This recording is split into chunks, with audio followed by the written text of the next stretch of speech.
Hey folks, this is Kelani. With all of the recent talk of heirlooms and easy leveling to 120, I started thinking, what alts do I want to level up? What classes will be fun to play, have an easier time getting into dungeon groups and actually be taken to some of those pesky pug raids? Are there any classes which tick all of these boxes, or is this all just a pipe dream? Well, I've been working on some of my alts recently, and I think some classes are definitely going to give you an easier time when compared to some of the others, whether it's because they're always wanted for Mythic Plus dungeons, or just because they're currently destroying the meters in the Battle of Azeroth raid. Let's have a look at some of the best classes to level up right now if you're looking for a really good alt. The main alt I'm focusing on right now is actually my Demon Hunter, for a variety of reasons. The first is that they're simply incredibly fun to play. Dashing back and forth, backflipping and double jumping into a smooth glide, the movement potential of a Demon Hunter is truly unrivaled, and it also helps that they're demolishing any AoE packs you come across. Demon Hunter is one of those classes where you usually want one in your group no matter what you're doing, and they're doing so well in Mythic Plus right now that almost every high key on Raider.io has a Demon Hunter tagging along. They have great burst damage, provide an extra boost for any casters in the group, and bring 2 AoE stuns, as well as the usual low cooldown interrupt of a melee. What more could you ask for? While they're a solid DPS, they also aren't all that complicated, which makes them a great class to pick if you want to tinker around with something without having to learn various spreadsheets worth of openers and ability priorities. Demon Hunters are fairly easy to pick up and play, and you're almost guaranteed to do well because of it. And while they aren't doing quite as well as some of the ranged DPS when it comes to raiding, they're still one of the best melee right now in the Battle of Azeroth, so you won't really miss out on the raiding front either. And again, pretty much every group wants at least one for the magic debuff, so there's your ticket in. If you want to try your hand at tanking too, Demon Hunters are very mobile, very high DPS tanks, but they can feel a little squishy sometimes. Thankfully, all of that mobility allows you to kite whenever the need arises, which is still fairly important in some of the higher keys of Mythic Plus. If you have a good healer along for the ride, as well as some smashing DPS, tanking as a Demon Hunter can be a lot of fun, but I'll probably focus on the DPS side of things for now with my Demon Hunter. I love how the demonic talent plays right now. Having access to your big cooldown so often makes for a really satisfying playstyle, and I definitely think it's going to be the character that I work on the most next.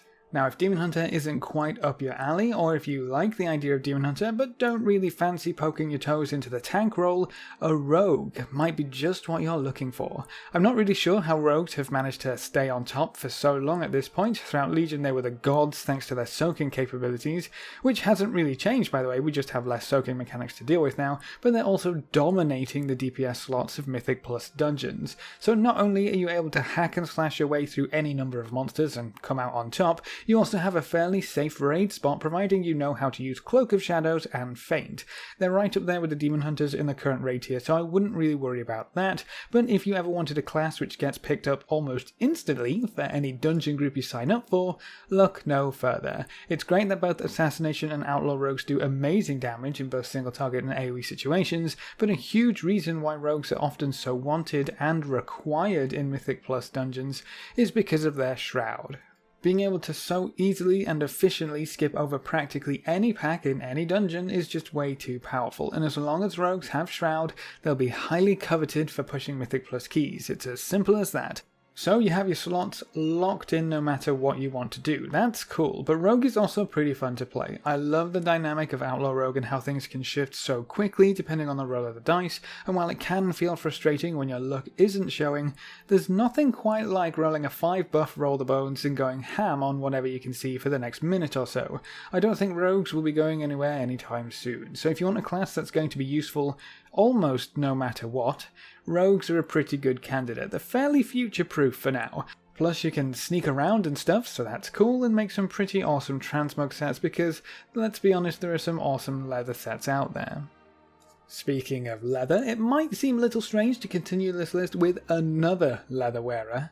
I don't have any ulterior motive here, I swear. I'm not looking to fill up a whole bunch of leather groups or anything, but Druids are also a pretty good class to consider right now. Both Feral and Guardian might have a bit of a bad rep right now, but thankfully Druids have 4 specs. That means at least one of them is going for gold at any given point in time, and right now both Boomkin and Resto Druids are doing very well for themselves. Boomy is bringing some solid damage and raid, so you won't have to sit on the bench and mess up your pretty little feathers, but once again the real spotlight starts shining in Mythic Plus dungeons. Between their dots and Starfall they can destroy AoE packs of monsters, and they also have various tools which help out the entire group. They can innovate your healer for any required spamming of high cost mana spells, they can single target and mass roots to help your tank kite, or just remove problematic mobs from certain pools, and they're the only spec in the game right now with a persistent AoE silence. Group up all of your mobs, grip them together, and slap down that glorious solar beam to make sure none of those pesky caster mobs can do anything dangerous.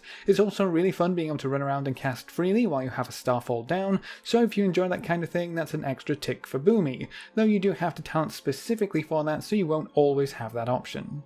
So if you enjoy ranged DPS, Boomy might be a great choice, and it's actually something I'm going to look into fairly soon, but you can always change your mind and walk the path of the healer, in which case Resto Druid should take care of you rather well. They're doing alright in raid so far, so I wouldn't really expect anyone to deny you based solely on the fact that you're a Druid, but if you're looking for a solid dungeon healer, you can't really go wrong with a tree. In fact, Resto Druids have been bullying out pretty much every other healer at the very tippy top of the Mythic Plus scales. Monks and Disc Priests still get a shoe in the door here and there, but for the vast majority of the time Resto Druids is where the hype is. If you could ignore the part where Guardian and Feral aren't doing too well, Druids are a pretty great pickup right now. They can also herb and mine really efficiently if that's something you care about, travel form for the win, so Druids are also a really good gathering alt if you really don't want to do anything else. But if you just want to dominate the charts in a variety of roles, you might want to have a look at leveling a priest. Shadow Priest is the true flavour of the month right now, and that has zero reason to do with why I'm playing one, honestly. Alright, well, maybe it has a little bit to do with why I'm playing one right now, but can you blame me? Being on top is always awesome, and Shadow can take you there right now, for raids at least. So many of the fights in Battle of Desert Lore allow you to spread your dots and take advantage of the unique playstyle of Shadow. If you haven't given it a whirl recently, I can't recommend it enough. After your first Void form, you end up with a massive amount of haste and crit, which makes your rotation so fast-paced, smooth to play, and you hit like a truck, all at the same time. Do I really need to say anything else? It's also nice having a playstyle that you can perfect without having to rely entirely on procs. And you know when you did something wrong because your Void form lasts about half as long as it's supposed to. When it comes to dungeons, Shadow is still one of those outlier cases. They don't really bring enough to the table to get instantly picked up like a rogue or a demon hunter, but I'm seeing more and more groups take a Shadow Priest just for the raw damage output. They can be monsters if the tank knows how to pull properly, and seeing all of the Reaping monsters grouped up ready for a quick Dark Void into Mindseer spam is glorious, especially if you get a Mindseer proc.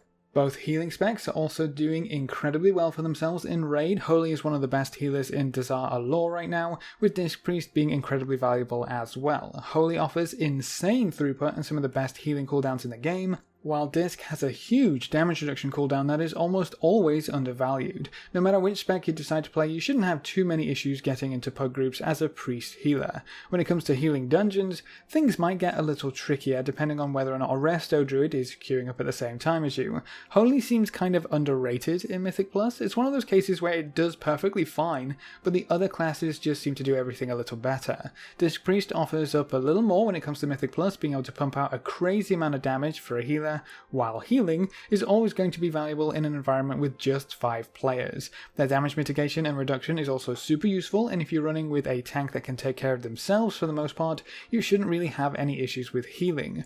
So priests are a super safe pick if you want to focus on raiding, but might have a bit more trouble getting into dungeon queues. And that's it for my little list. I'll definitely be looking at leveling up most of these classes, if not all of them eventually. Some might have to wait until patch A15 comes around so we can get our hands on those 120 heirloom upgrades. The difference in leveling speed between having heirlooms and not is enough to really make me consider waiting. Then I will finally have my entire alt army leveled up to max and once again struggle to split my time between my favourite alts. I feel like I should have probably learned my lesson by now, but I just love being able to pick up and play any class that I want. Just because a class isn't on this list right now doesn't mean it's not worth leveling, but I think the classes I have talked about are definitely some of the better ones right now, whether that's because they offer up powerful utility alongside great damage or just because of the way certain classes play in the current raid tier really shines through.